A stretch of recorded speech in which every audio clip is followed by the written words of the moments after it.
There have been a few times in my life when, and this is mostly, especially when I was younger, or especially after a bad breakup, where I would weigh the pros and cons of just staying single the rest of my life. This was probably before, at least before I had heard of MGTOW. I think it was before it was really a thing. And nobody used to really say incel. But there were several things that were the same, like the behavior and the culture of many Western women, and the propaganda reinforcing this behavior and this culture. This propaganda that was promoting non-reproductive lives, to just try to be happy and be single and focus on, if you're a man, video games and movies, the next comic book movie. And for women, it was, be the cool wine aunt and just drink at bars and at wine bars and screw random guys on birth control. And so this kind of culture and the bloated divorce rate that we saw the boomer generation have, along with the divorce laws that where men were losing half their income indefinitely because their wife cheated on them, and then only being able to see their children maybe, if they're lucky, on the weekends. All of this stuff, none of this stuff's new. And it's kind of made marriage look like you're playing with a loaded gun. So I remember thinking after one particular breakup, and it was a little rough, and I thought to myself, it's not so bad being single. Just think of all the extra money that I would have. I could put all this money into my hobbies. I'm kind of an introvert by nature, so a lot of my hobbies, they're just things that can be done by myself anyway. I used to fix old pinball machines and old arcade machines. And even now I fix old radios. But the truth of the matter is, no matter what your hobby is, eventually you're going to get burned out on it. That's just the way it is. Once you have enough free time to really just indulge, immerse yourself into this hobby, which is what I did. After this breakup, I was just like, you know what? Screw it. I'm not going to date anymore. I'm just going to throw myself into my hobbies, and I'm going to be like this scholar hermit, where I'm able to read all the books that I'd ever wanted to read, and I can write, and I can fix pinball machines and arcade machines and screw around with electronics or whatever. But the thing is, it stops being fun, and it starts to feel like a job. It's like if all you could ever eat is your favorite food, eventually you'd start thinking about food maybe you didn't like so much. Maybe it was only so-so, but at least it's not frickin' bacon again. Too much of a good thing, it's very, very real. Also when I was younger, I used to play an obscene amount of video games. I happen to know how much because it tracks that I'm not going to say. It's a lot. But I was really good. I was really good at first-person shooters. Really good, actually. And I thought that playing first-person shooters, usually high, would never get old. But it does. It takes a while. It takes a long while. That's the problem, is by the time it stops being fun, you realize, I wish it had stopped being fun way before this moment. But eventually it gets old just like everything else. I also used to think that with dating apps like Tinder, that it'd always be easy to have sex. If that's what I wanted, if I was lonely, if I'd been playing some video games for like a few days straight or whatever, fixing an arcade machine and getting my Robotron on and whatever, I could just fire up Tinder and find someone and just get a quick single-sized serving of intimacy with a side of orgasm. And that's true. It's really not that hard. If you have any kind of conscience at all, you feel bad because you realize that you've used someone. And I don't know, it's just, when you're younger, this sort of thing, you can get over it really quick. And as you get older, it just, especially as those numbers pile up, it kind of just makes you feel like a disgusting human being. So eventually, playing that game, unless you're like a sociopath, it starts to get bad. And then on top of that, the women that you're able to get, it doesn't necessarily change significantly as you get older, but it changes in some significant ways. I was talking to my friends once, and this is when I wasn't just trying to hook up with women. There's been very few times in my life, honestly, when that was my goal. I've often, when I've been single, I have been looking for a girlfriend. And I was talking to a friend of mine, and I said, it's kind of like, as you get older, it's like the bargain bin of DVDs in a Walmart at 4 a.m. If you've ever found yourself in this situation, you know what I'm talking about. You got nothing to do. It's 4 a.m. You're in a Walmart for some reason. You're just rummaging through some giant bin of DVDs or Blu-ray. Now that everything's VOD, this isn't going to make as much sense, but most people are going to get where I'm coming from on this. Every single one of the movies is like either a movie you've seen like a million times, or you don't want to see it. Like you never wanted to see it. You knew about this movie. You were like, yeah, you couldn't pay me to watch this movie. That's why it's in this bin for $2. And I wouldn't, I'm not going to pay $2. And that's kind of how eventually these dating apps get. It's like you see these women that you have to choose from, and you're like, yeah, seen that one a million times, and gosh, this one, I keep hearing about it, and I have no interest whatsoever in experiencing that one. So anyway, the reason I'm talking about all this is I know there's a lot of people that are listening right now. Especially around the holidays. Maybe you're a little bit lonely because of this, where you've kind of given up on having a family. You've been through the dating meat grinder, and you've come out so bruised and bloodied up, you're just a fucking mess, and you've just decided to throw in the towel. And I've been there. I get it. I get it 100%. But I think there's something that a lot of people, and men specifically, really don't think about. It's funny, we think about it when it comes to women. Like everyone understands the image of the lonely cat lady, the menopausal woman with whatever fur baby she's decided to channel her motherly instincts into while riding the cock carousel and never settling down because she either has impossible standards for her Prince Charming or her career or both, and just ends up being this bitter and alone woman, which, by the way, is exactly what globalists want, because one of the ways these women treat their depression is just by buying products, by contributing to the economy. And which, by the way, men do the same thing. We're going to talk about it in a second. Now, I think everyone listening knows women like what I'm talking about. Women who will just end up alone. Maybe not at first. At first, she'll have her looks, her sex appeal. She'll be wined and dined by good-looking and generous men. But eventually, as she ages, she will slowly kind of morph. At first, it's the cool wine aunt.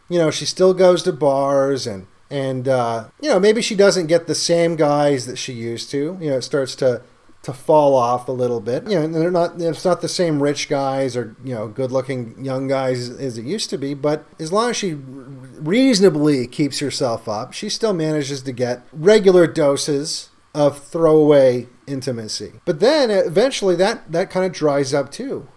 These women, that's why they dive into these relationships with cats and dogs. Once they hit the wall, she now finds it's difficult to even get a drunk guy at the bar to take her home, because the bar is now full of all these these newer models. Or maybe a lot of the men that would have been at the bar got tired of rejection, and now they're at home playing video games. Everyone knows women that kind of fit this profile. A lot of us have even been hurt by women like this. So it almost, it might even give you joy to see these women, like where they end up. I think everyone likes to believe in karma.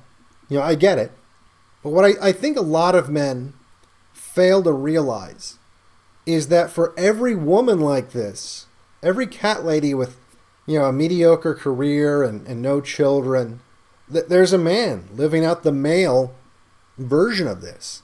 But it's something that a lot of men don't think about, because just like being the cool wine aunt doesn't sound so bad to a lot of, women that are starting to get closer to that age.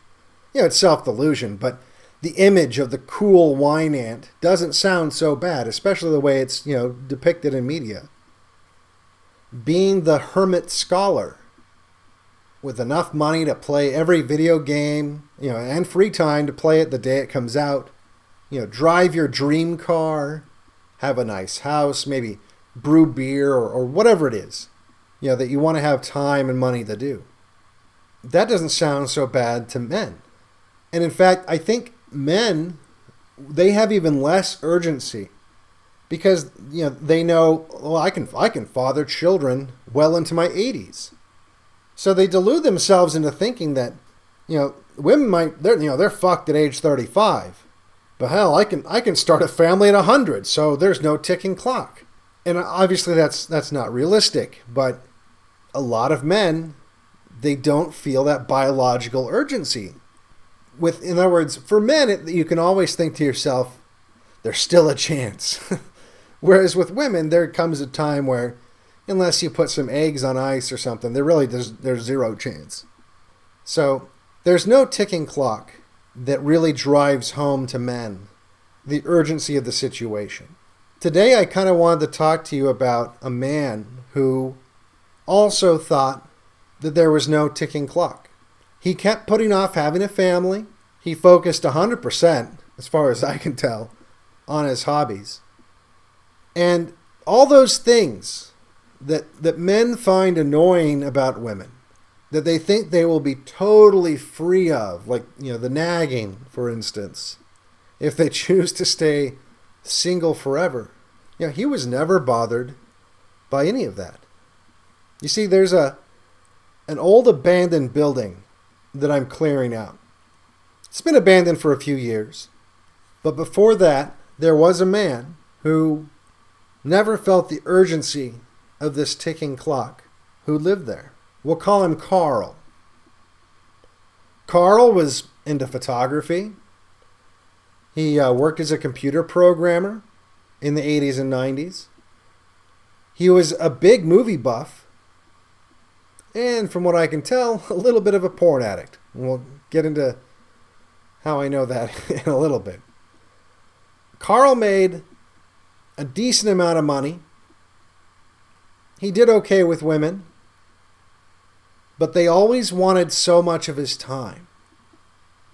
He thought he could never make it as a software engineer. He could never get his software company off the ground if he took the time away from his career and invested it with a woman. He told himself and others, I'll just put all my time into my software company, and because it doesn't really matter now.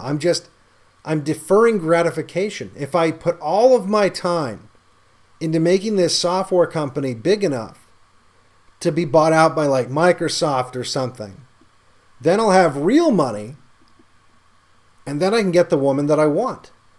I'll get this higher quality woman. So it's okay that I don't have one now.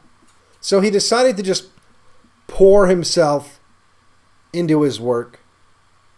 And it wouldn't matter, because once his company made it big and he had lots of money, he would get any woman he wanted. And it might have worked. Carl was in his 40s, had almost built his company. It was profitable. People were buying up software companies left and right. A deal to sell his company to someone like Microsoft, it was just around the corner, but then the dot-com bubble burst. And all of those offers dried up. Not only that, no one wanted to lend him money. And eventually, a larger company started offering a very similar product, and his company went belly up. Carl had put his whole life into this. All of his money, everything into this. He didn't really have a plan B. See, one of the double-edged swords of being single, a single man, especially if you're smart and you're capable, you're very comfortable with risk, because you don't have a wife and children depending on you. So having to come up with a plan B is, sometimes not necessary. You're so focused on plan A, and you think to yourself, well, what's the worst thing that could happen? If I have to start all over again, it's not a big deal. Because, I'm not putting anyone on the streets. I'll always be able to, fend for myself. I'm never going to be homeless. And you don't have other mouths to feed, so it's not a big deal. And that's kind of how Carl was thinking. But the problem was, he was starting to get to be 50. He was close to 50 now. So he worked as a system administrator here, tech support jobs there. He couldn't even really get coding jobs anymore because a lot of those jobs were starting to go overseas. Plus, he didn't have time to learn entirely new languages while trying to support himself. So he found himself without anything saved up for retirement, just doing odd jobs. So here Carl was, just living paycheck to paycheck. And, through some unfortunate circumstances, and maybe some of those circumstances were brought on by choices he'd made. But the fact of the matter is, he really wasn't any better off than he was when he was 20, financially. Having a family now at 50, you see, it was actually harder than it would have been when he was 20. Because when he was 20, he could reprioritize his life. And maybe he would have saved up for retirement because now he would have people depending on him. He would have that voice of reason in his life that, I know, women are not always the most rational beings, but they, I think, force men to listen to their own internal voice of reason sometimes. I think of women a lot of times in a healthy relationship is they act as a mirror that loves you. A mirror that tells you the truth about yourself, but not because it's trying to point out your flaws to tear you down, but just to give you an accurate read on yourself. And it softens the blow because, in a healthy relationship, they love you. An interesting perspective to have on yourself would be if you could hire someone, and you wouldn't know when it was because that would ruin it. But if you could hire someone that just for like a week secretly filmed all of your interactions with people, and then gave you this tape that you could watch, so you could, when you didn't know you were being filmed, so you could really get a read on like how you are. Really get some. I think it would give you a perspective that is very similar to the perspective you get when you have a woman in your life, a competent woman that loves you in your life. You kind of get that feedback. But Carl didn't get that feedback. He never planned for the future. He never focused on the things that he was falling behind on. Because while those things were important to his future, it just wasn't what he was focused on. He was so focused like a laser beam on trying to make this company work that he kind of just let the rest of his life fall to the wayside. So because he didn't really plan for the future, he had just enough money to kind of get this shabby old house, which was actually okay with him. He decided, he could still have a nice, quiet life in the middle of nowhere with his hobbies. And just like that, Carl became the male version of a cat lady. And he did have a good time at first. He worked on cars. He fixed computers. He watched every movie that he wanted to ever watch. And he watched a lot of porn. Again, I'll explain that in a little bit. But just like his cat lady counterpart, without a partner in his life, some of his worst instincts spiral out of control. Without that yin to your yang, without that balance, a lot of these instincts and these behaviors that are healthy for a man to have because it balances out feminine traits. In the absence of these feminine traits, they kind of go off the rails. So Carl overindulged in some of his worst behaviors. He gained a lot of weight because, as he got older, it's hard to get women anyway, and eventually he just gave up. He wasn't trying to impress anyone. He wasn't trying to look good for anyone. No one was there to cook for him or even to just tell him to watch his weight. So he just got fatter and fatter because, why not? He became diabetic and his health was just generally a mess because anytime there was something wrong with him, his male instinct was just, whatever, I'll tough it out. I'll be fine. There was also no one there to tell him to clean up all the car parts and the mountains of DVDs and mountains of pornography that began to stack up in his little lonely home. Carl slowly became a hoarder, and I think I understand why. Carl had such a profound sense of loss all of the time, that he couldn't bear to lose even the most insignificant item in his life. Additionally, he had this intense feeling that he had missed some crucial opportunity that he could never get back. That now it was impossible for him to throw anything away. And I mean anything. You got to see this place. Because he just had this feeling that, the moment he threw it away, that he would need it the next day. That's when that opportunity would come. And then he'd miss that too. He'd miss that opportunity. He would need that tire, or he would need that wrench, or whatever. If he got rid of it, that's when he would need it. And Carl, like I said, he's not a hypothetical man. This is Carl's house. Okay, so I know what all you guys are thinking. That you would never... Oh, this is really fucking scary. You would never let things go this far. Look, another box of porn. That's good. Ooh, that's lots of boxes of porn right there. And look, you might not. This is an extreme case. I would hope that you wouldn't. There's so many boxes of porn in here. It's ridiculous. Good job. Got some free bullets. That's interesting. Looks like 38. I have a 38. There are probably... Oh, look at this. Horny teenager.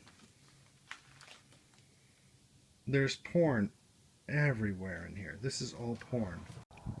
One thing I've noticed about clearing out this property, and honestly other properties I looked at that were in this bad shape, is they always had a lot of exercise equipment. Just like really old, stored up exercise equipment. And it just made me think, these are the people buying this crap. And the most exercise they probably ever got was assembling the exercise equipment, maybe using it once just to try it out because it was a new thing, but then immediately throwing it away, or putting it, in this case, outside for it to rust away. I'm not going to haul it off now. This is Carl's house after 3 Ryder trucks full of junk, was carted away. And then on top of that, 4 pickup trucks pulling a trailer full of junk. Hauled off more of his stuff. This is after the house has been cleaned up. I was talking to the neighbor today. She saw me cleaning the place up, and she told me, we didn't see him for a while, and we thought he was dead. And we looked in the windows, and there was stuff just piled up to the ceiling. And it was so bad. Even though we thought he might be dead inside there, we didn't want to go in. So we decided to give it a few weeks. Turns out he wasn't dead. That wasn't when he died. But I mean, this place it was just the home of a madman. And eventually Carl, surrounded by the refuse of his hobbies, car parts, movies, and lots of pornography, but he couldn't take care of himself. And he left this world with this as his legacy. A rundown house full of trash, not even family to come clean it up. A random stranger, after countless of other random strangers rummaged through and drove off with the rest of his belongings, just sifting through his residue in disgust and just hauling it off to the dump by the truckload. Mice and rats just pissing and shitting all over the floors of his empty house. This is his legacy. Now, I know this isn't like most of my videos, but after going through Carl's house all day, just looking at this disaster, the decay, and the stench, and knowing that this is all that's left on the planet of Carl, and I'm doing whatever I can to clean it off the fucking face of the planet and forget about it. Forget Carl even existed as soon as possible. And I guess I just wanted to give people a window, a glimpse into the end of someone else's road. Someone who had big dreams at one point. And I guess I kind of hope that maybe Carl's life doesn't have to be a complete waste. Maybe, without ever knowing it, Carl's legacy can be helping some of us.